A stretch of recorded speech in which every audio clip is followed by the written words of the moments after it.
Diolch yn fawr iawn, Ann. Diolch yn fawr yn noswaithau i chi gyd. Diolch am y cyflwyniad cynnes iawn yna, sy'n braf iawn wrth gwrs gallu bod yn y ganolfan. O'n i'n gobeithio pan ddath y gwahoddiad hael i roi y papur yn y gyfres, fysa ni'n gallu dod i'r ganolfan, dod yn ôl i'r ganolfan, ond yn anffodus wrth gwrs dyn ni ar Zoom. Felly diolch yn fawr iawn am y gwahoddiad hwnnw. Nes i, oedd tro diwetha oeddwn ni yn y ganolfan yn rhoi papur oedd nôl yn 2019. A mi oeddwn ni, y bryd hynny, fydd rai o'ch chi'n cofio o bosib, mod i wedi dechrau arni gyda Huw Morys. A 4 blynedd yn ôl, mi oedd 400 mlwyddiant i enio yn 2022 yn teimlo'n bell iawn i ffwrdd, ond mae wedi cyrraedd yn go gyflym. Felly dyna lle dwi'n mynd i ddechrau heno. Wrth gwrs, fel ydych chi'n gallu gweld ar y sgrin, dyna ddyddiad geni Huw 1622, a mae Lenny yn 400 mlwyddiant i enio. Mae'n braf iawn felly gallu nodi'r achlysur hwnnw drwy roi papur ar un genre yn ngwaith Huw. Nath o yn sicr ragori arni. Gan bod fi'n sôn reit ar y dechrau fan hyn am y 400 mlwyddiant, mi ddylswn ni roi plug cyflym iawn ar y dechrau i ddathliadau fydd yn digwydd ar Galan Mai eleni. Diwrnod ola mis Ebrill a diwrnod cyntaf mis Mai, mi fydd na ddathliadau yn nodi'r achlysur yma yn y Ffrin Ceiriog ac yn Llansilin. Mae yna groeso mawr i bawb ymuno, os dyn nhw eisiau. Yn gyflym iawn, mae yna 2 gerdded yn mynd i fod ar y dydd Sadwrn, diwrnod ola Ebrill, o Bontameibion i Llansilin, yn dilyn ôl troi'r Huw, mae'n debyg, dros y bryniau, i'r eglwys. Gyda'r nos, dwi'n mynd i roi sgwrs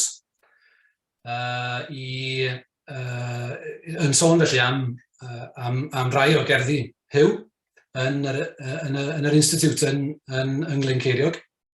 A mi fydd yna ganu yna hefyd. Mi fydd nifer o gerddi Huw yn cael eu canu yn y noson honno. A wedyn, ar y dydd Sul, a Galan Mai, mi fydd yna wasanaeth arbennig yn yr eglwys yn Llansilin, yn anrhydeddu Huw, ac wedyn tu allan i'r Wednesday yn Llansilin, mi fydd yna ddathliadau Calan Mai, efo Pawl Haf o beth dwi wedi clywed, a rhywfaint o ddawnsio yn debyg a chanu. Felly, jyst nodi hynny ar y dechrau. Os oes awydd gynnwch chi ymuno, mae croeso i chi wneud, wrth gwrs. Felly, pan nes i gael y gwahoddiad i roi papur yma, nes i ddewis Carolau Haf fel testun. A dyma Angharad yn gofyn am deitl. A dyma fi yn meddwl am, yn edrych ar y Carolau Mai ac yn meddwl, fysa unrhyw un o'r llinellau yma'n gallu wneud yn dda, dwi'n meddwl, fel teitl. Nes i ddewis hwn mewn gobaith mewn gwirionedd, bysa ni erbyn hyn yn profi rhywfaint o gynnar howddgar ha. A dwi'n meddwl bod ni, dweud y gwir, fel ydych chi'n gweld, mae'r haul yn disgleirio mewn drwy ffenest ar hyn o bryd. Mae'n braf gallu dweud hynna. Felly dyna'r teitl, gynnar howddgar ha, Carolau Huw Morys a'i gyfoeswyr. Dwi'n siŵr bod rhan fwyaf o'ch chi, os nad pawb yn gwybod yn union be ydy Carolau Haf, ond jyst rhag ofn, na i ddim cymryd yn ganiataol bod pawb yn gwybod be ydy. Neu'n cofio o bosib be ydy Carolau Haf, felly na i sôn am hynny'n gyflym i ddechrau. Nawr, dyma'r genre. Yn syml iawn, dyma'r pethau sy'n nodweddiadol o'r genre yma. Cerddi oedden nhw i canu yn y drws, ar Galan Mai, i ddathlu dyfodiad yr Haf. Mae'r beirdd bron bob tro yn galw yn y pennill cyntaf ar y trigolion i ddihuno ac i ddathlu'r ffaith bod yr Haf i cyrraedd. A wedyn yn y pennill ola, gan amla, mae'r bardd yn ei bendithio nhw. Dyna sail ymarferol y canu hyd y gwelai. Dyna pam oedd y beirdd yn mynd o gwmpas. Oedden nhw yn mynd o gwmpas er mwyn gallu bendithio pobl y tŷ. Mae'n amlwg bod pobl y tŷ yn gweld y broses yma o ganu a gwrando ar Carolau Haf, a o bosib rhoi tal amdani, neu roddion, mae chydig iawn o sôn sy'n am hynny, yn fendithiol ac yn llesol. Dyna sail y canu. Rwy'n dydy'r elfennau yma ddim i gyd bob tro ym mhob un o'r Carolau Haf, byddai'n cyfeirio atyn nhw, ond heblaw falle'r un cyntaf yna. Dyna dwi wedi osod fel y peth amlwg felly sy'n uno y cerddi yma i gyd. Maen nhw yn amlwg i'w canu yn y drws. Dyna'r syniad felly. Nawr, yr unig gyfeiriad, mae'r wybodaeth yma i gyd yn dod o'r cerddi. Ond yr unig wybodaeth dwi wedi dod o hyd iddo tu allan i'r cerddi sy'n gyfoes â nhw yn yr ail ganrif ar 15 felly. Ydy hwn gan Thomas Jones yn Carolau a Dyriau Duwiol. Yn 1696. Dyma'r teitl uwchben cyfres neu adran o Carolau Haf yn y gyfrol honno. Yma y dechreuaf amryw o Carolau Duwiol dan enw Carolau Haf, y rhain sy'n gynnwys i'w canu tan barwydydd o boreau ym mis Mai, yn enwedig ar foreiddydd Calan Mai neu Calan Mai. Dyna'r unig gyfeiriad i'r gwrw ni at y ffaith fod y cerddi yma yn cael ei canu yn ystod y mis yn ogystal ag ar Calan Mai.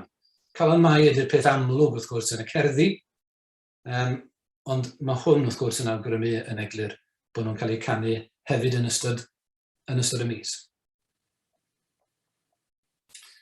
Wel, na i sôn chydig mwy am y cyd-destun yn y munud, ond na i droi rwan at Carolau Mai yr ail ganrif ar 15. Jyst i nodi'n eglur be di cwmpas yr hyn sydd gen i mewn golwg heno, neu pnawn yma. Wel, mae yna 35 o Carolau Haf yr ail ganrif ar 15 wedi goroesi hyd y gwela i. Dwi wedi dod o hyd i'r rhan fwyaf ohonyn nhw yn y casgliad cynhwysfawr iawn a defnyddiol iawn o bob math o ganu yn y drws sy'n rheithawd doethurol Rhiannon Ifans. Mae yna gopi yn Llyfr Lliw Owen. Mae hwnnw'n gloddfa am rhesiadwy mewn gwirionedd o ran y testunau yma. Felly dyna lle ges i y rhan fwyaf ohonyn nhw. Ond mi ddys i o hyd, dim ond rhyw 32 sy'n y casgliad hwnnw.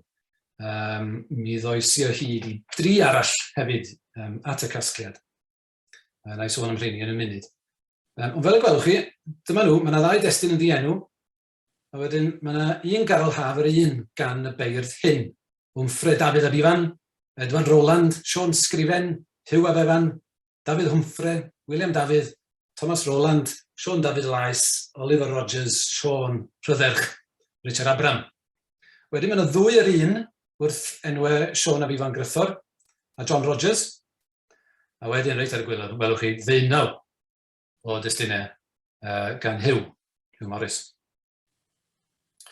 Wel, jyst wrth edrych yn fras ar y casgliad yna o enwau, mi fydd rhai ohonyn nhw'n gyfarwydd iawn i chi, wrth gwrs, oherwydd mae rhai o feirdd amlyca yr ail ganrif ar 15 yn ei plith. Siôn Dafydd Lais, Fred Dafydd ab Ifan hyd yn oed, Siôn Rhydderch o bosib, yn ogystal â Huw Morys, ond mae'n siŵr bod y rhan fwyaf ohonyn nhw yn ddiethyr iawn hefyd.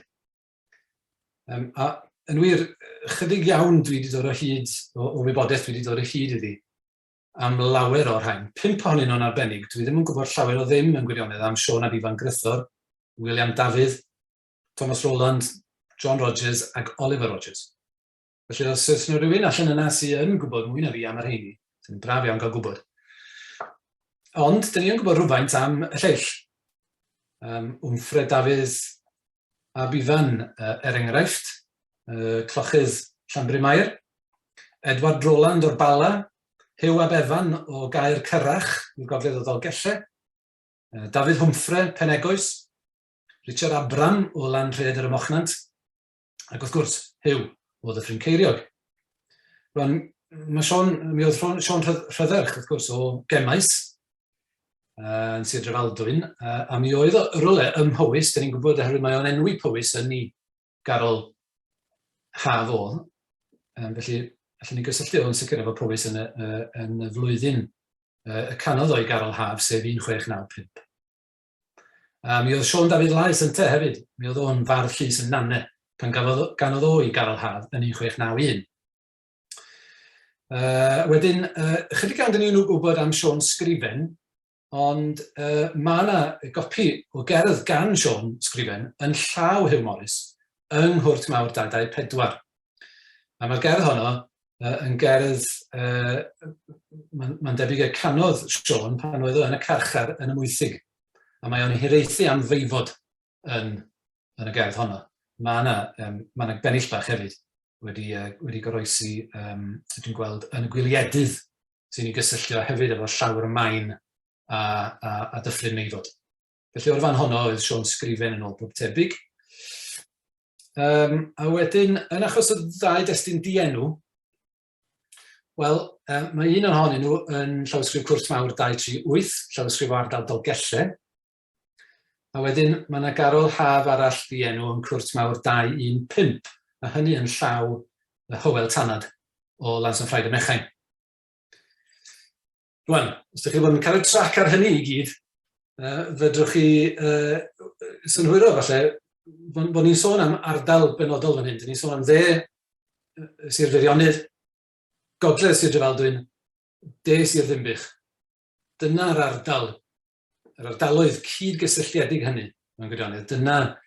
Dyna'r ardaloedd fydd yn gryd i'r traddodiad yma, yn ôl pob tebyg, o beth ni'n weld, i'r traddodiad arbennig yma o ganu Carolau Haf yn yr ail ganrif ar 15.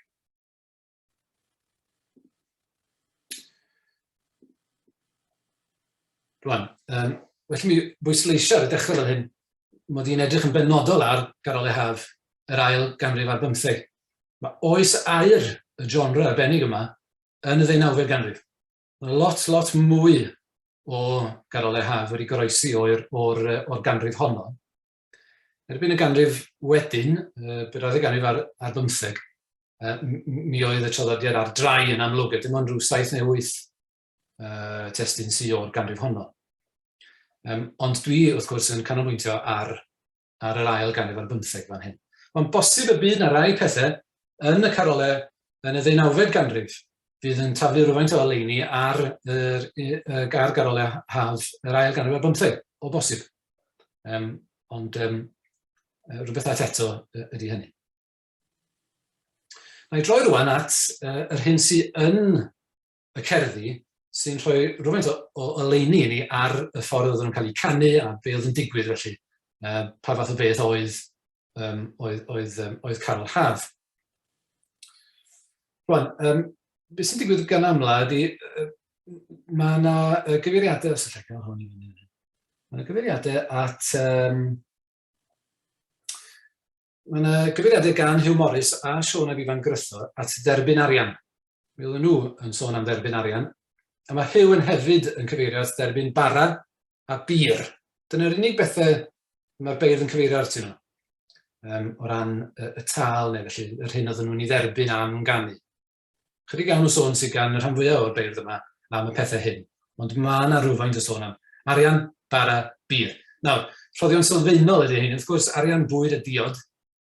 Mi oedd beirdd mawl Rysel Canol yn diolch am union yr un peth, wrth gwrs. Ond yn wahanol i'r cywyddwyr, does na ddim gan y Carolwyr Haf, ond un enghraifft o grybwyll enw y rhoddwr. A hynny mewn Carol Haf gan Huw Morys, lle mae o'n enwi pen teulu Brogyntyn, Sir Robert Owen. Dyna'r unig enghraifft. Be ydych chi'n cael gan amla yn y Carolau Haf ydy darlun cyffredinol delfrydol felly o uned deuluol. Yn syml iawn, wrth gwrs oherwydd fyse y beirdd yn canu'r Carolau Haf o ddrws i ddrws. Felly oedd bod yn rhy benodol, doedd ddim yn ei llawer o sens. Felly, beth sydd gennych chi fan hyn ydy gŵr a gwraig y tŷ a'i meibion a'i merched. Fel sy'n yr enghraifft yma gan Cawn ac Ifan Gruthor. Deffrowch foneddigion na byddwch anfodlon, yn wir ac yn feibion tirian eu taith, yn wragedd daianol, yn ferched rhagorol, hardd deulu glân reol ar unwaith.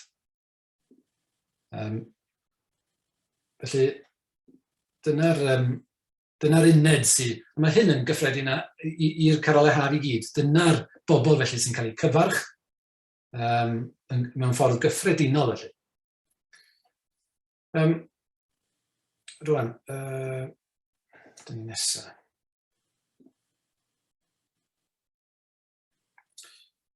Felly rhywbeth arall sydd yn eitha diddorol am y modd mae Huw Morys yn arbennig yn defnyddio'r Carolau Haf ydy, be mae Huw yn wneud yn amlach na pheidio ydy defnyddio'r person cyntaf lluosog, fel tas o'n cymryd arno lefaru ar ran criw o garolwyr. Da ni'n gwybod faint fysa yn y criw, ond mae'n amlwg fod yn sôn felly amdano ninne, dyna sydd gynno fo. Dyma enghreifftiau felly, rhown ninne glod i'ch harddu, lle cawsom barch a chroeso, chwiellwch fod yn llawen fel ninne ac yn y blaen.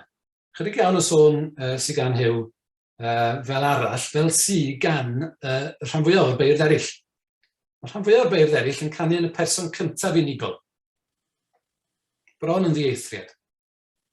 Felly dyna'r norm, bod y bardd felly yn llefaru yn y person cyntaf unigol.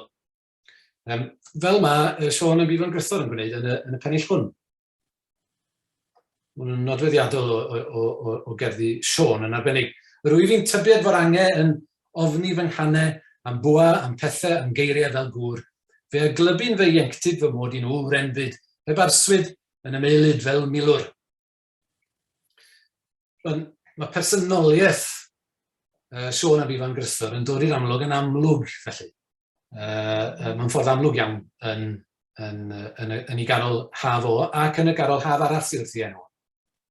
Nawr, dydy hynny ddim yn wir am y rhan fwyaf falle o garolwyr haf, ond y safbwynt unigol yna sydd ganddyn nhw, dydy y safbwynt yna ddim gan Huw.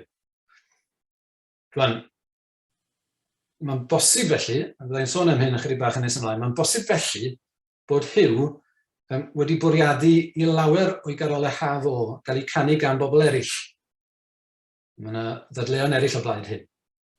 Ond mae hynna'n arwydd, dwi'n meddwl, falle bod Huw wedi canu'r cerddi yma fel cerddi comisiwn i'w canu gan bobl eraill. Yn sicr fel rhan o fel criw. A bod Huw yn absenoli, bod yn absenoli mewn gwirionedd. Nawr, un agwedd arall mae beirdd yn cyffwrdd arno fo yn y cerddi ydy'r cyfeiliant. Dydyn nhw'n rhoi llawer o sylw i hyn. Mae Huw yn sôn am tannau felly, dydyn nhw'n dweud mwy na hynny gan amla, ond mae yna un enghraifft gan fo lle mae o'n sôn am ddeiol. Felly mae'n amlwg mae'r ffidil oedd yr offeryn fan hyn. Wrth gwrs, fel y gwelwch chi, Siôn a Bifan Grythor ydy enw'r carolwr haf hwn. Mae Grythor yn ôl pob tebyg fan hyn yn gyfeirio at efo fel rhywun oedd yn chwarae y ffidil. Yn hytrach na chrwth, dwi'n meddwl. Mae hwnna'n un o'r ystyrwn yngeiriad i'r Prifysgol Cymru o dan Grythor. Dwi'n meddwl mae y ffidil oedd gan fo fan hyn.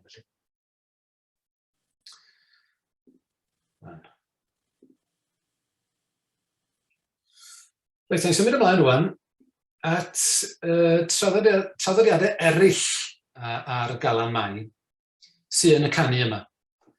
Felly ni'n symud ymlaen at hwnnw.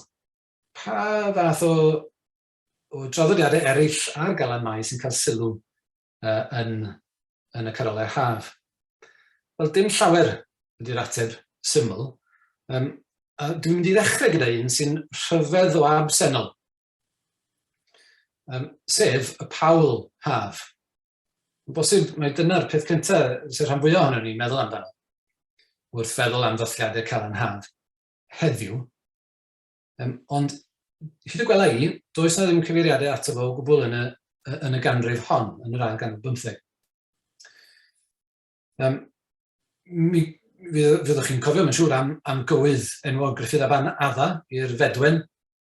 Gafodd ei chodi'n Bawl Haf yn tref Llanidloes, yn mynd yn ôl siwr fod i tua 1350 yn fras. Fysa chi'n disgwyl felly weld rhyw gyfeiriad ato fo yn y cerddi hyn. Dyn ni sôn am 35 o destunau wedi'r cyfan. Ond na. Dim ond rhai cyfeiriadau posib sydd.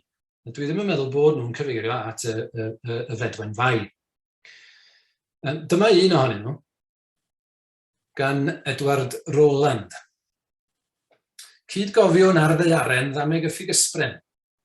Newyddom ar ei ddeilen i'r ddoledd byr lle bai mae pwyso bydd, nid amgen, yr amser at ei ddiben, a bod lle gwyr drechefn y laswen, fedwen, fai. Rwan i ni, sy'n gyfarwydd wrth gwrs iawn falle ar y syniad yma o bawl, haf, a galw'r peth yn fedwen fai, mae'r geiriau yna'n sefyll allan fan hyn, fedwen fai ar ddiwedd y pennill.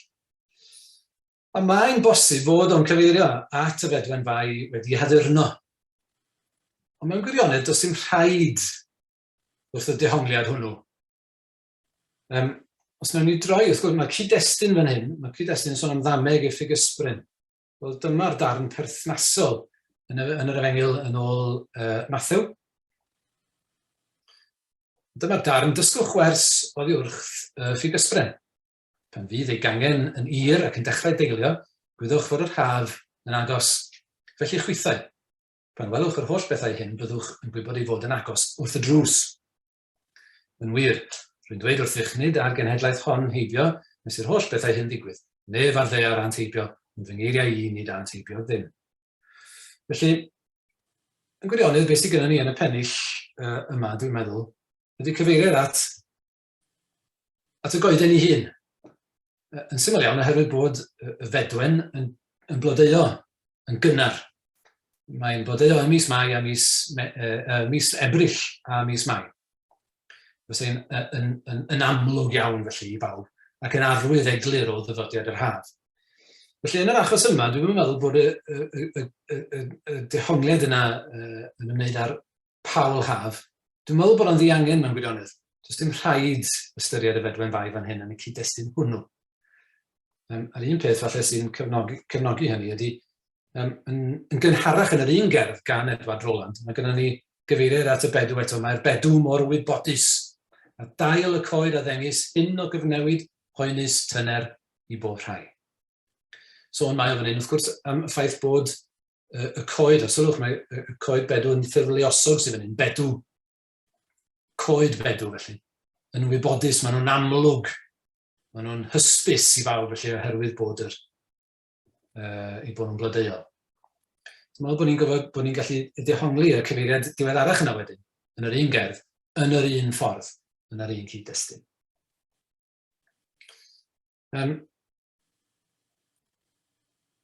Dwi'n ôl at y pawl haf yn y munud, ond un o'r pethau sy'n cael ei cysylltu, wrth gwrs, efo dathliadau hynny, ydy dawnsio. Erbyn heddiw o leia. Ond chydig iawn yn sôn, wel, mewn gwirionedd, does na ddim sôn o gwbl yn Nghaerdydd ail ganrif 15 at y ddawnsio ar Galan Mai.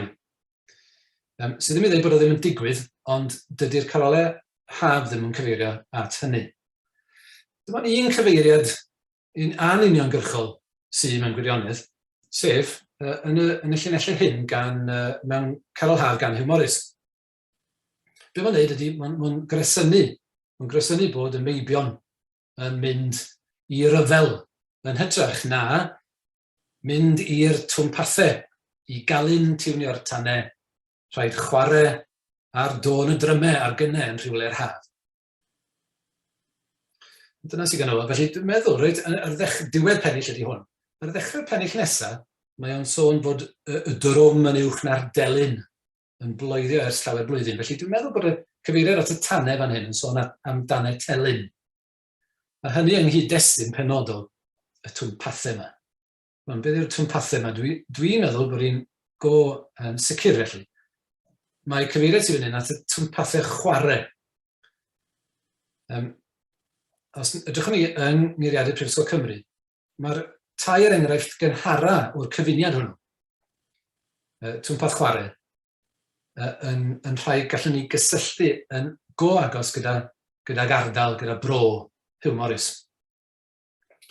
Mae un ohonyn nhw yn llwybr hyffordd gan Robert Llwyd, fel gwelwch chi fan hyn, rhai ar Redant i Briteinia ar y siliau, rhai ar twmpath chwarae ac i ddawnsio, rhai chwarae pêl-droed ac yn blaen. Oedd Robert Llwyd yn byw yn y Waun pan sgwennodd o llwybr hyffordd. Cyfieither wrth gwrs o waith gan Arthur Dent, dancing gyda llaw sydd yn y gwreiddiol yn Saesneg. Mae'n arwyddocaol felly bod Robert Llwyd wedi penderfynu cyfieithu neu'n hytrach addasu hwnnw yn twmpath chwarae. Wedyn mae gennym ni Charles Edwards yn y ffydd di-ffiant. Mae'n sôn fan hyn, llawer medrusach ydyn terbyncio dyriau anllad yn y twmpathau chwarae ac ar ganu salmau a llais peraidd. Charles Edwards, wrth gwrs, o Ryd y Croesau, yn agos iawn at gartre Huw yn y Ffrinceirig.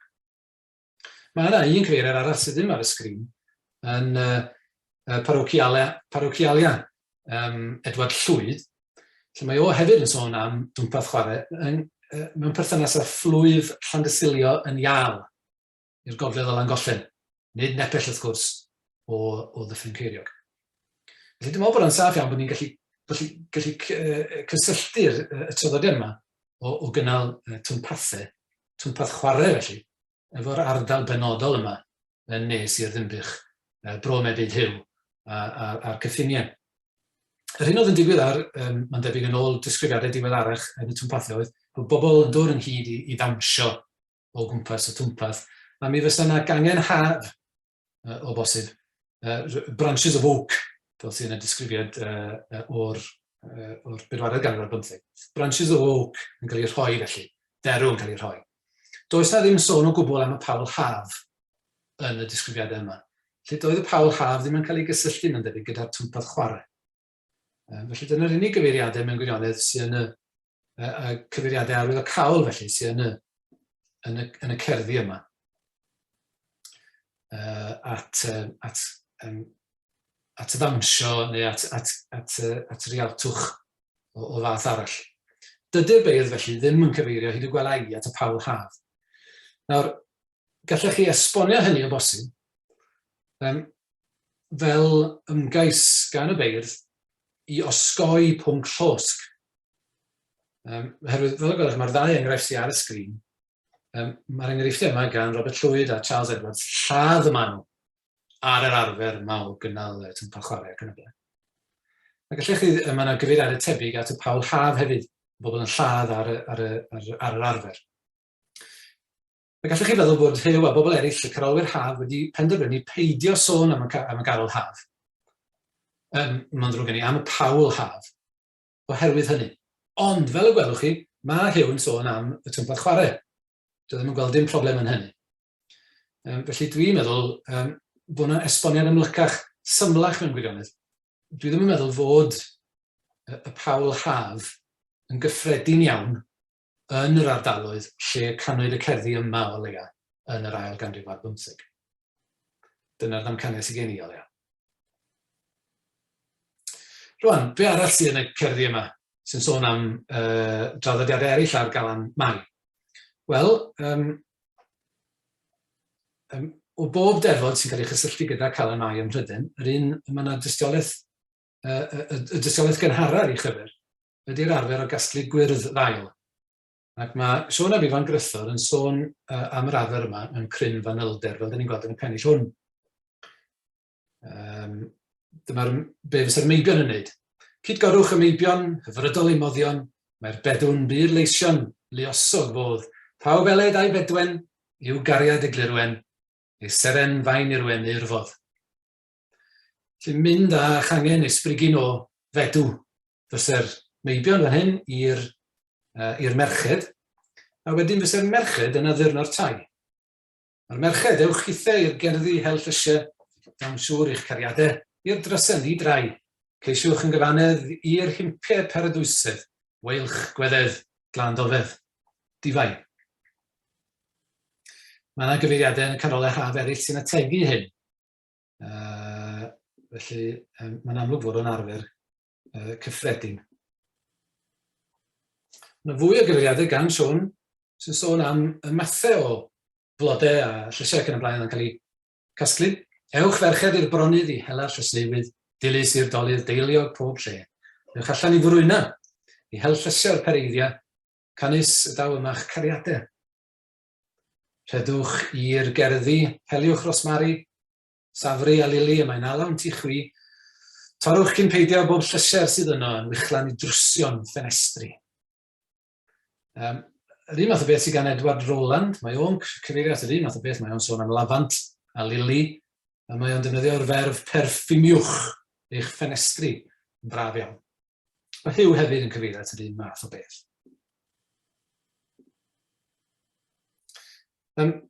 Agwedd arall ar arferion dathlu Calan Maes sy'n y Carolau Haf, sy'n cael cryn dipyn o sylw mewn gwirionedd, ydy arferion caru pobl ifanc.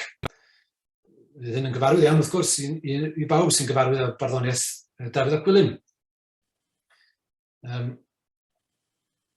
Dyma un enghraifft amlwg felly, gan Huw ab Efan.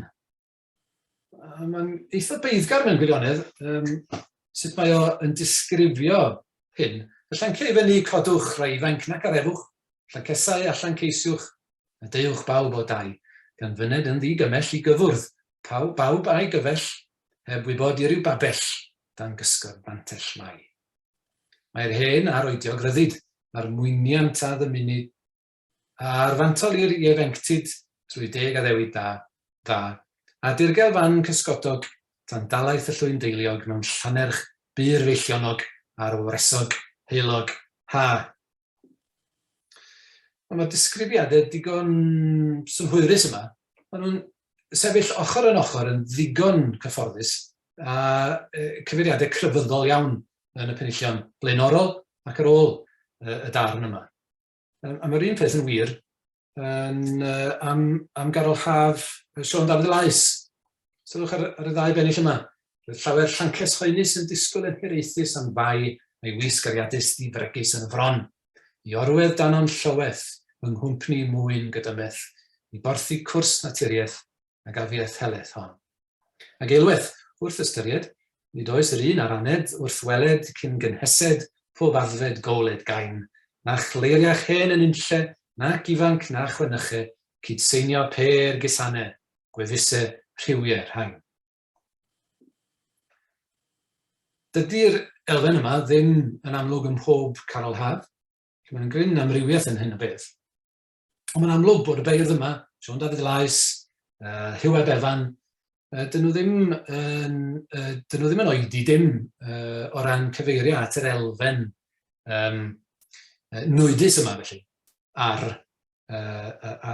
y dathlu. Ac yn annog felly, mae Huw hefyd yn gwneud yr un peth, mae'n annog y bobl ifanc i fynd allan i ddathlu yn y ffordd yma, ac i wneud y gorau o'r tymor.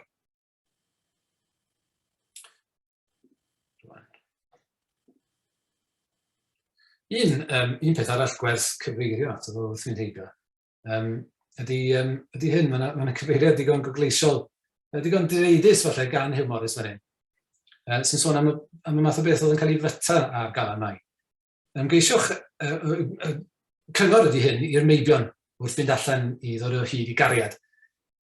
Geisiwch a Rhianod a fedran bobi heb wybod yn well na'r gwragedd priod a bara miod mai.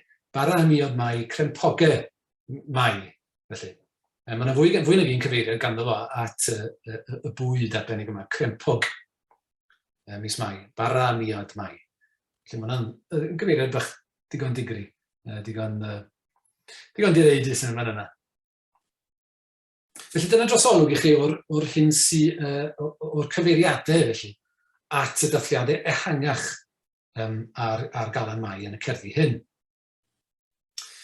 Ni'n symud ymlaen rwan at bwnc sy'n llawer mwy dyrys mewn gwirionedd, sef cyswllt y canu yma, canu Carolau Haf felly, cyswllt a mathau eraill o ganu yn y drws. Felly, mae'r ffaith fod y canu yma i'w canu yn y drws yn eu cysylltu nhw gyda mathau eraill o ganu yn bennaf yn y gaea, yn Nadolig, Calan Ionawr, Gwyl Ystwyll, y 6 Ionawr, a Gwyl Fair y Cynhwylle, ar yr ail o Chwefror. Yn ogystal falle ag arferion priodi, yna ganu yn y drws, adeg priodas hefyd. Rwan, allwn ni anwybyddu llawer o'r canu yma, dwi'n meddwl, yn reit fuan, yn reit gynnar. Oherwydd, yn syml iawn, does na ddim enghreifftiau cynnar iawn ohonyn nhw. Dydy traddodiad y Fari Lwyd, yr wahanol edegau yn y gaea, Helar Driw, ar Wyl Ystwyll, priodi hefyd, A'r traddodiadau ar y Calan Ionawr, dydyn nhw ddim yn arbennig o gynnar, ac maen nhw yn gyffredinol yn wahanol iawn, yn llawer llai llenyddol felly, na'r Carolau Haf. Felly dwi'n mynd i roi'r rheini, y mathau yna o gerddi i'r naill ochr am tro. Dwi'n mynd i ganolbwyntio ar yr hyn, mae'n amlwg fod yna dystiolaeth ar eu cyfer nhw yn yr ail ganrif ar 15. O be dwi'n ei weld, mae yna rhyw 21 o gerddi ar ôl oedd yn cael eu canu yn y drws adeg yn Nadolig, a 6 o gerddi ar wyl fair. Nawr y rhai ar wyl fair hyd y gwelai ydy'r rhai cynharaf. Mae yna un yn cael ei briodoli i Ruffydd Philip, a yna 2 yn cael ei briodoli i William Philip, a mae'r tair cerdd ar fesur hynafol Carol Deiair, gwahanol iawn i fesur Carol Haf. Mae'n anodd dyddio'r un ohonyn nhw'n fanol iawn, ond mae'n amlwg bod un ohonyn nhw gan William Philip yn gynharach na 1637 pan gafodd ei chyfnodi yn Llansteffan 37. Mae 2 gerdd arall ar wyl fair, ar yr un mesur, un ohonyn nhw'n ddienw, ac un arall wedyn yn cael ei phriodoli i Edward ap Huw Gwyn o Fôn. A mae'n bosib bod hon wedi chanu ar ddiwedd yr 11 ganrif ar 15, ond bosib, neu ar ddechrau'r ail ganrif ar 15. Felly, dyna yn syml iawn beth sydd ar gael o ran y canu ar wyl fair. Mae'r canu yna yn gyffredinol yn teimlo o leiaf yn hyn na'r mathau eraill o ganu. Ond, maen nhw fel o'n i'n sôn, yn wahanol iawn. A dyfynu Thomas Parry, mae'r Carolau Haf, fel y gwelwch chi, yn bethau cwbl lenyddol. Ond yng ngeiriau T.H. Parry Williams wedyn, mae'r cerddi ar wyl fair, dydyn nhw ddim yn llenyddol mewn unrhyw fodd, fel mae T.H. Parry Williams yn ei ddweud. Jyst i roi enghraifft i chi, dyma ddechrau cerdd Edward ap Huw Gwyn, gartre ni sbym nos dydd llun, ond gwirota rhitai gwirda, ni sbym gartre nos difiau, ond gwirota draw ag yma. Fel ydych chi'n gweld, mae o'n llawer symlach, mae'r odli, dy ddim yn gwbl rheolaidd, felly bym a llun, mae'n ail adrodd yma, mae dull y canu'n llawer symlach yn gwirionedd. Felly dwi ddim yn gweld gymaint o hynny o gyswllt rhwng math yma o ganu yn y drws a'r Carolau Haf. Mae rhaid ni droi at y canu ar y Nadolig mewn gwirionedd yn mwyn dod yn agosach at y canu Haf. Rwan, mae yna ychydig o gerddi, weddol gynnar, wedi canu ar fesur salm. A mae llawer ohonyn nhw wedi canu gan Huw Morys o Perthi Llwydion. A dyma enghraifft o beth sydd gan fo. Eto mi welwch chi bod hwn yn llawer symlach mewn gwirionedd, boed i chwi iechyd hawddfyd hedd i fyw neu hanes hynod, ni'n croesawu boch yn hir na ninnau i ddifyr ddyfod. Dyn ni'n agosach at y canu haf yn hyn, o ran y defnydd achlysurol o'r gynghanedd, mesur, wrth gwrs, ac wrth gwrs, Edward Morys fan hyn, yn gwybod yn canu'n yn fistrolgar ar y mesur yma. Ond wrth gwrs, yn gyffredinol, maen nhw'n llawer symlach hefyd. Chydig iawn o sôn sy'n am grefydd ynddyn nhw yn y cerddi yma, chydig iawn os o gwbl. Mae'r pwyslais gan amla ar heilioni y rhoddwyr, a maen nhw'n dychan crintachrwydd hefyd. Dyna'r peth yn gyffredinol. Felly mae'r pwnc a'r thema yn gyffredinol llawer symlach na'r Carolau Haf. Mae yna rai cerddi eraill cynnar hefyd ar y mesur yma sy'n ffitio yn gyffredinol i'r un math o ganu. Na i ddim mynd ar ôl rheini rwan. Be na yw symud at y trydydd math. Mae'r math ola, felly, na i sôn amdano nhw fan hyn, sef y cerddi ar fesur y tri thrawiad, a ganwyd yn y drws adeg yn Nadolig. Nawr, efo'r cerddi yma, dyn ni'n lot agosach at y canu haf. Llawer agosach mewn gwirionedd. Does na ddim cymaint ohonyn nhw ar Carolau Haf,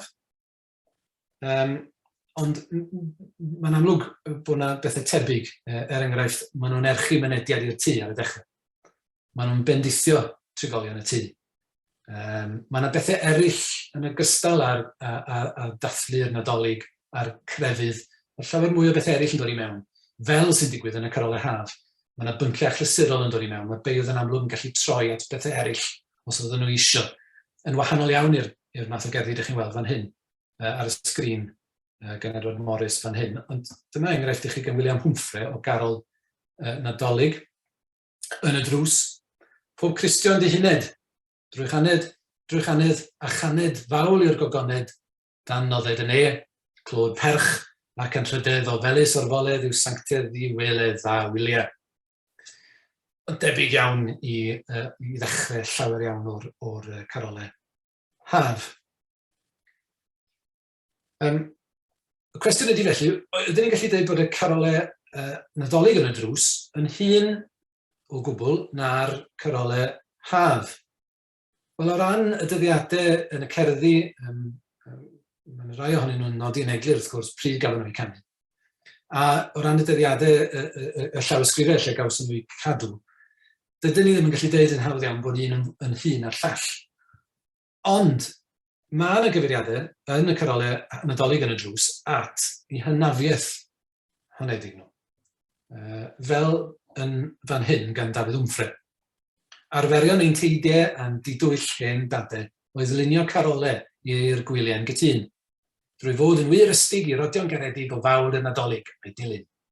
Os dyn ni'n cymryd hwnna'n llythrenol, y sôn yma am deidiau a hen dadau, dyn ni'n gallu mynd yn ôl o flwyddyn canu'r garol Nadolig hon, sef 1676. I ddechrau'r ganrif, i ddiwedd y ganrif lenorol, sy'n mewn gwirionedd yn hun na yr enghreifftiau cynhara o Carolau Haf. Mae yna enghraifft arall sy'n ategu hyn gan Huw Morys. Mae'r Cymru'n chwanogion i galu'n argoelion arferion a gaffon drwy goffa, ymgyrchu fel gormes eu cariad mwyn cynnes, traddodiad a hanes eu hynna. Ond yna rhyw gred, mae'n amlwg fod y Carolau Haf yn hen. Carolau Nadolig, mae'n drwg gen i, yn y drws yn hen. Does na ddim cyfeiriadau tebyg yn y Carolau Haf. Dydyn nhw ddim yn sôn am eu hynafiaeth. Felly, os fydden ni ddilyn hynny o gwbl, mae'n bosib felly, mae'n bosib bod y Carolau Haf yn ddiweddarach fel genre na'r canu Nadolig yn y drws.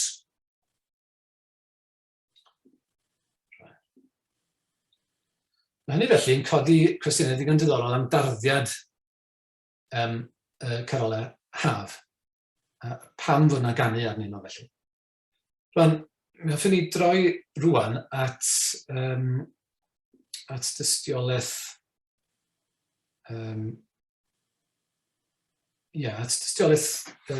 eitha diddorol falle yn yr ganrif 15 sy'n cyfeirio at y math yma o beth sy'n rhoi cyd-destun i ni o bosib. Rwan, mae Huw Morys yn Dafydd ap Gwilym Influences and Analogs, mae o wedi mynd ati i olrhain adleisiau posib o ganu adeg y Nadolig mewn canu cynnar felly yn yr Oesoedd Canol, Dafydd ap Gwilym a eraill o feirdd yr Oesoedd Canol. Does na ddim cyfeiriad digamsyniol felly at ganu yn y drws adeg y Nadolig, ond mae yna rhyw awgrymiadau yn y canu yna. Ac o ystyried nhw fel gyda'i gilydd, dwi'n meddwl bod modd credu, dwi'n meddwl, fod na rhywfaint o ganu yn y drws felly adeg y Nadolig yn yr Oesoedd Canol o bosib. Dydy Huw Morys ddim wedi mynd ati i ymdrin ar farddoniaeth gynnar yn fanwl yn yr un ffordd yng nghyd-destun y Carolau Haf. Ond mae gynno fo y dyfyniad, y sylw treiddgar diddorol hwn. Despite the fact that Maytime carols are not attested until well into the Canu Rhydd period, it is difficult to believe that such songs did not circulate orally in medieval Wales. Dafydd ap Gwilym's famous cywydd to the month of May may be related to such a tradition. Wel, dwi'n meddwl bod hwnnw'n sylw diddorol iawn, a mewn gwirionedd falle bod yna gyswllt rhwng y cywydd hwnnw a'r canu diweddarach ar Galan Mai. Rwan, y rheini o'ch chi sy'n gyfarwydd â'r cywydd hwnnw yn gwybod mae'r peth nodedig amdano wedi bod o'n gywydd unodol, un o ddau gywydd unodol gan Dafydd ap Gwilym. Mae pob cwpled yn gorffen gyda'r gair Mai. Cywydd arall unodol sydd gyda fo ydy yr un sy'n gorffen pob cwpled gyda'r gair Haf. Rwan, mae'n drawiadol felly bod yna garol Haf gan Wmffred Dafydd ap Ifan, lle mae pob pennill yn gorffen gyda'r gair Mai. Mae yna garol Haf arall gan Edward Roland, lle mae pob un pennill eto yn gorffen gyda'r gair Mai. A at hynny mae carol Haf Huw ap Efan yn gorffen, fel y gwelwch chi fan hyn, bron bob pennill yn gorffen gyda ha a fai am yn ail ar ddiwedd pob pennill, hyd at pennill yn ola. Rwan, mae yna gyfeiriadau yn y cerddi yma at adar yn canu fel y gallwch chi ddychmygu. Ac i'r rheini ohonon ni sy'n gyfarwydd â barddoniaeth Dafydd ap Gwilym, wrth gwrs mae'r cyfeiriadau yna yn dod â cherddi Dafydd i'r cof. Ond hyd y gwela i, does na ddim adleisio pendant yma. Dwi ddim yn, hyd y gwela i, dydy'r beirdd yma ddim yn dyfynnu Dafydd nac yn ei adleisio fo'n benodol yn y cerddi. A fysach chi'n disgwyl hynny felly, tasau y beirdd yma wedi canu y cerddi yma ac wedi dewis rhoi Mai ar ddiwedd pob pennill, tasau nhw'n yn efelychu Dafydd mewn rhyw ffordd. Dwi'n meddwl bod o'n llawer mwy tebygol bod Dafydd a y carolwyr Haf hyn yn codi dŵr o'r un ffynnon felly. Nawr, un ddadl o blaid hynny ydy cerdd arall ar Galan Mai sydd ddim yn ganu yn y drws, ond mae hi'n gerdd gynnar. Mae hi mewn llawysgrif gan John Jones gellu lyfdu. Mae'n gallu cofio pa lawysgrif fan hyn, ond mi gafodd y llawysgrif ei chreu rhwng 1615 ac 1610. Mae'r gerdd hon yn yr Oxford Book of Welsh Verse. Dyma 3 phennill ohoni. Gwelais i ddail y chyd brig y llwyn, gwelais i wyn a mynne. Yr eos yn pyncio ddydd a nos, iawn, mae agos, clan me. Llydiart newydd ar gae ceirch, nathon ni meir chwestable, tyd o'r hain yng nghwr y rhig, ond bendigedig clan me. Gwelais i egin haid yn llon, gwelais i gywion, gwydde, a chywion eir ac ebol bach, a pham na dda bellach clan me. Dim ond 3 pennill sy'n fan yna, mae'r gerdd gyfan, pob un pennill yn gorffen gyda'r gair clan me.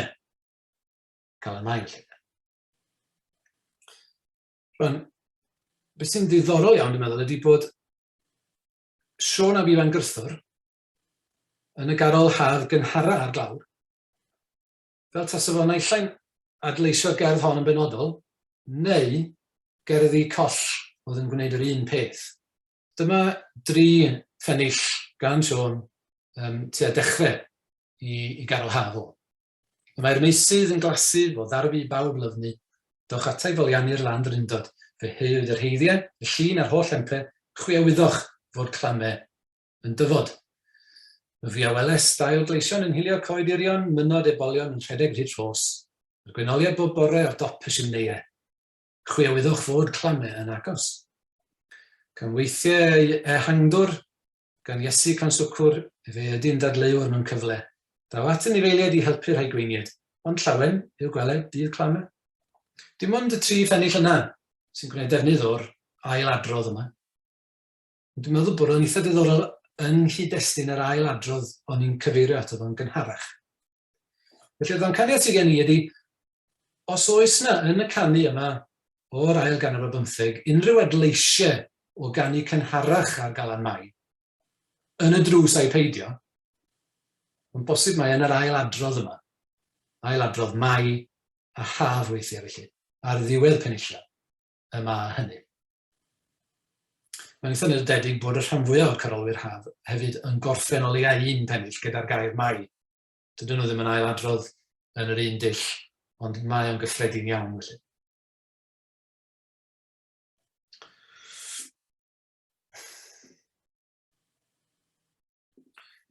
Rwan, hoffwn ni droi rwan at yr unig ddamcaniaeth sydd wedi rhoi hyd yma, ynghylch pam fod y Carolau Mai mor amlwg yn yr ail, neu'n dod i'r amlwg felly, yn yr ail ganrif ar 15. Wedi gweld i, yr unig un sydd wedi trio rhoi, sydd wedi trio esbonio hyn ydy J. Lloyd Williams. Ynghylch gan Cymdeithas a Lafon Gwerin Cymru, rhif 3, wedi dod o hyn wrth drafod alawon Carolau Haf. It is probable that this custom was encouraged in order to counteract the demoralizing tendencies of the more frivolous May customs, and that the May carols constituted an attempt to improve and Christianize the long-established custom. Rwan, dwi ddim yn rhy siŵr mewn gwirionedd ai dyna'r gwir reswm. Mae'n bosib fod o'n wir. Mae posib edrych a darllen rhai Carolau Haf sy'n amlwg ddidactig yn yr ail ganrif ar 15 a gweld nhw yn y cyd-destun yma o bosib. Ond, tasau y beirdd mewn gwirionedd yn trio lladd ar arferion eraill ar Galan Mai, mae'n rhyfedd iawn bod nhw, fel o'n i'n sôn yn gynharach, bod nhw ddim yn sôn am hynny. Dydyn nhw ddim yn sôn, dydyn nhw ddim yn lladd ar arferion eraill oedd yn cael ei ystyried yn llai rhinweddol felly. Ac yn wir, mae'r ychydig gyfeiriadau at traddodiadau eraill. Fel o'n i'n gweld y sôn am dwmpathau gan Huw Morys a Sion David Lais enghraifft yn sôn am gydseinio pêr gisanau. Mae'r rheini, mae'r beirdd yn gwneud hynny'n llawen. Dydyn nhw ddim yn gweld hyn fel peth gwael felly. Felly mae'n rhyfedd mewn gwirionedd, tasau hyn yn wir, fysach chi'n disgwyl i'r beirdd ladd ar y math yma o beth. Be arall sy'n ddiddorol falle, a sy'n mynd yn nes at galon y gwir, ydy cyd-destun dathlu Calan Mai yn yr ail ganrif ar 15. Yn 1618, mi gyhoeddwyd yr hyn sy'n cael ei alw yn llyfr y chwaraeon, neu'r Book of Sports, yn genedlaethol. Datganiad oedd hwn nath y brenin Iagor cyntaf. Fersiwn cenedlaethol o ddatganiad gyhoeddwyd y flwyddyn flaenorol yn 1617 felly, yn swydd gair Hirfryn yn unig er mwyn torri crib carfan gre o Biwritaniaid yno. Ond o flwyddynol yn ôl wedyn, mae'r peth yn cael ei ddatgan yn genedlaethol. Nawr, yn y datganiad yma, yr brenin yn nodi yn eglur pa fathau o ddifyrion oedd yn gyfreithlon ar y Sul ac ar ddyddiau gwyl. A dyma nhw yn cynnwys, mae'r un yn gyfreithlon felly, May games, wits and ales, Morris dances, and the setting of May poles and other sports therewith used without impediment or neglect of divine service. Dyna'r pwynt wrth gwrs. Ar ôl i chi fod yn yr eglwys, mae rhwydd hint i chi fynd ati i ddathlu yn y dulliau yma hefyd. Rwan, wrth gwrs, does na ddim cyfeiriad at Carolau Haf yn un, so chi'n mynd disgwyl hynny. Ond, mae o'n rhoi cyd-destun diddorol, dwi'n meddwl, i'r Garol Haf gynhara a'r glawr. Sef, fel o'n i'n sôn, yr un gan Sion a Bifan Grythor. Rwan, mi oedd y datganiad yma, y Book of Sports felly, yn agos gysylltiedig â Iagor cyntaf. Fo oedd yn gyfrifol am hwn felly. Mae enw o'n amlwg arno fo. Iagor cyntaf farw ar y 7 ar 20 o Fawrth 1625. Fwy na lai, fis union cyn i Sion a Bifan Grythor ganu i Garol Haf yn 1620, a'r Galan Mai yn 1625. Wel, mater o, mae'r brenin wedi marw, hir oes i'r brenin ydy hi fan hyn, oherwydd does na ddim sôn o gwbl am Iagor cyntaf yn y gerdd, ond mae yna sôn a mi olynydd o i fab o, Charles y cyntaf. A dyma sy'n y gerdd. Dyw cadw trwy urdda sy'n brenin cyweithas, i rywlio'r holl deyrnas yn gwmpas i gyd. Dod iddo iawn ragor yn ben ar bob bordor a dyddiau'r hen Nestor drwy iechyd. Dyw cadw'r peneithiad i ffyddlon gynghoriad, y gweiniad a deiliad dilys di ddrwg, yr efengil dod iddo drwy'r dyrnas le i rodio, a phawb i wir gofio, heb gilwg. Felly, mi dynodd Thomas Parry sylw at y ffaith fod bendithio'r eglwys a'r brenin, sef yr hyn sy'n digwydd yn i bob diben, am ryw reswm rhyfedd a dyfynnu Thomas Parry, yn nodwedd amlwg ar y Carolau Haf. Nawr, yn ôl Nesta Lloyd, mae hi'n gweld gwreiddio'r nodwedd yma yn y cyfnod paganaidd, pan dybyd bod ffrwythlondeb a ffyniant gwlad a phobl yn dibynnu'n gyfan gwbl ar ffyniant y brenin coronog. Dwi ddim yn meddwl bod angen chwilio am reswm mor rhyfedd â hynny mewn gwirionedd. Mae'r ffaith fod y Carol Haf yma wedi chanu fuan iawn ar ôl i Charles y cyntaf ddod i rym. Mae'n gwbl naturiol felly, bys wedi bod yn gwbl naturiol i Siôn ag Ifan Gruffydd gyfeirio at yma, i bendithio fo yn y ffordd yma. Ac mae'n bosib iawn, mae dyma'r tro cyntaf i hyn digwydd, a bod Carolwyr Haf diweddarach wedi dilyn yr arfer yma, o bosib. Mae'r dystiolaeth mor bryn yn anffodus yn y cyfnod cynnar yma. Mae'n anodd iawn dweud, ond mae'n ddamcaniaeth o gleisiol o leia.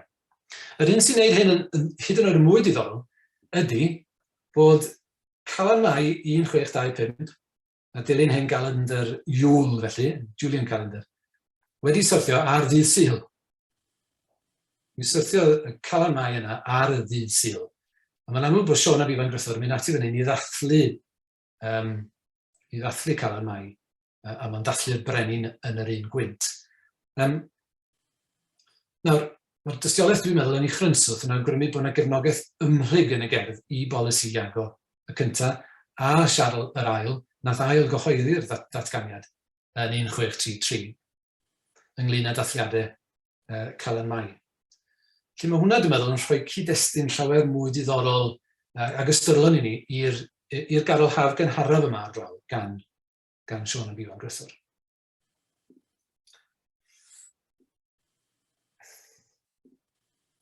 Reit, mae mlaen rwan at bethau chydig bach mwy technegol jyst yn gyflym. Be dwi eisiau sôn rwan ydy'r mesur. Mae yna lawer o bethau gyslen ni fod yn sôn am fesur y Carol Haf, ond na i jyst sôn am y prif bethau mewn gwirionedd. Fel y gwelwch chi fan hyn, gan Siôn ag Ifan Gruffydd, mae ddwy Carol Haf sef y ddwy Carol Haf gynhara ar glaw, ar fesur tri thrawiad. Ond mae pob Carol Haf arall ar fesur y Carol Haf, a dyma'r mesur hwnnw. Fel y gwelwch chi, mae'n eitha syml. Mae'r tir a'r coed a'r llysiau yn gwisgo newydd lifrau. Dych chi'n gweld llysiau, lifrau, clamau, a wedyn mae yna brifodl.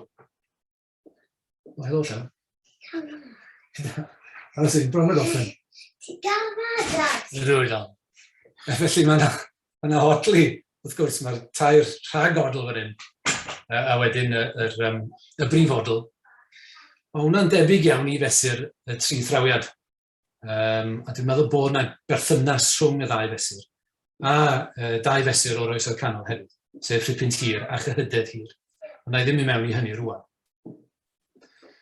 Fel ydych chi'n gweld, mae yna dipyn o gangeneddu'n digwydd yma hefyd, yn ddifyr iawn. Rwan, dwi'n sylweddoli bod fi wedi mynd yn rhy bell fel mai, na i gwrtogi'r hyn sy'n gen i ar ôl i'w ddweud. A na i droi, os gai, at yr alawon. Rwan,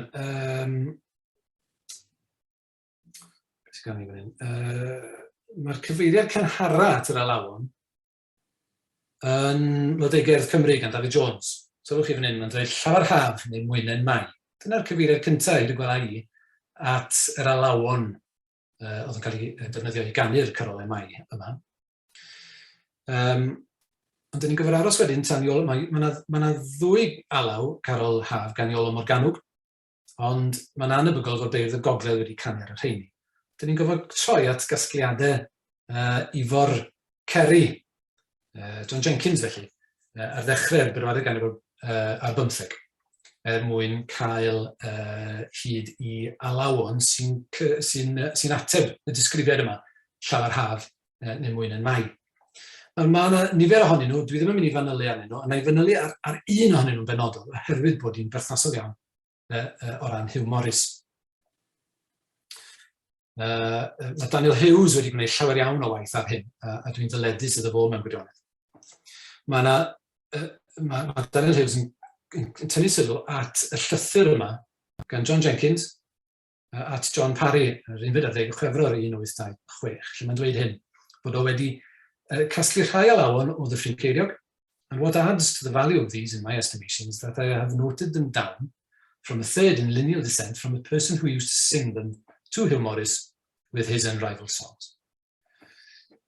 Sydd yn hyfryd o beth i ddweud wrth gwrs, gallu cael y cyswllt yna. Mae'n debyg mai taid cyfeiriad sydd yn un at daid Cawn, sef Cawn Ceiriog. Taid y dyn yma, sef y bardd John Edwards, Cawn y Potiau, oedd yn fachgen ifanc felly pan oedd Huw Morys yn hen ŵr. Mae'n debygol iawn, mae'n gyfeiriad at y fo fan hyn, felly dwi'n meddwl bod y cyswllt yn gadarn. A fedrwn ni ddeud felly bod y garol haf hon, sydd yn per seiniau Cymru, fedrwn ni ddeud bod hon yn hen, a fedrwn ni gysylltu'r garol yma a Huw. Dwi'n gwybod bod yr amser yn bryn, ond na i ganu pennill, jyst i chi gael clywed yr alaw yma.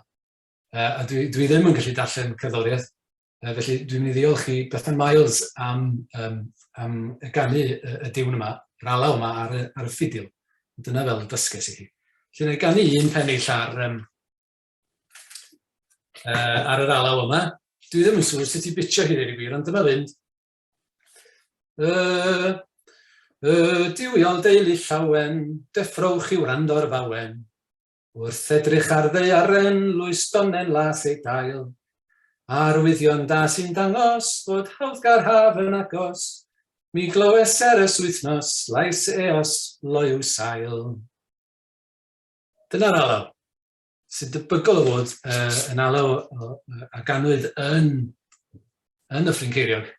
A mae'n ffitio'n hyfryd ar yr alawon gan Huw.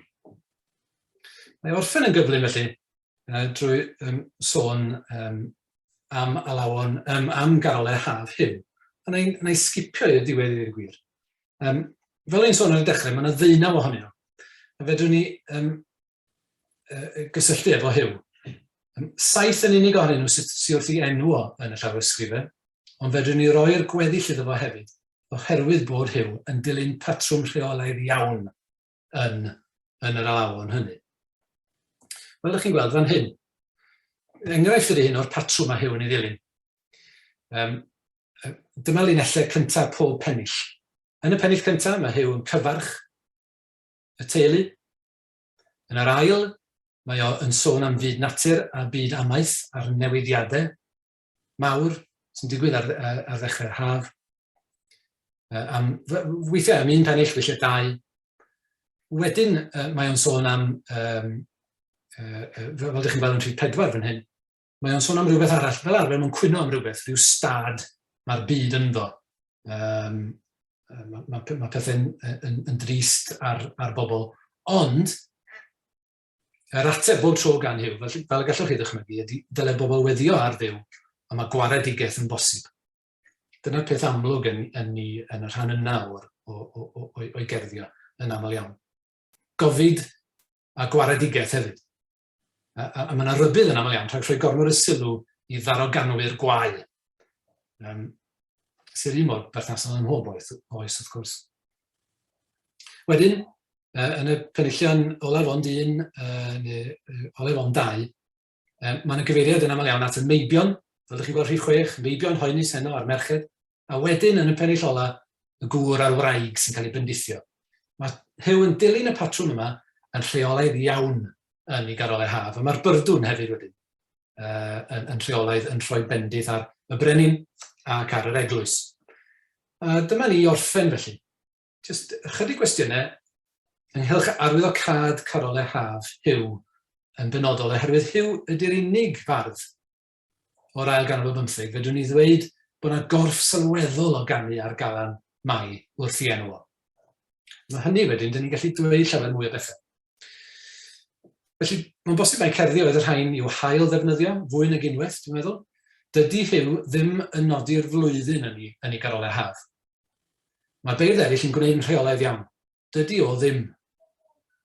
Yn sgil hynny, fysa'n haws felly i'w canu nhw fwy nag unwaith. Felly mae'n bosib fod ambell i Carolau Haf yn cael ei defnyddio fwy nag un flwyddyn yn olynol felly.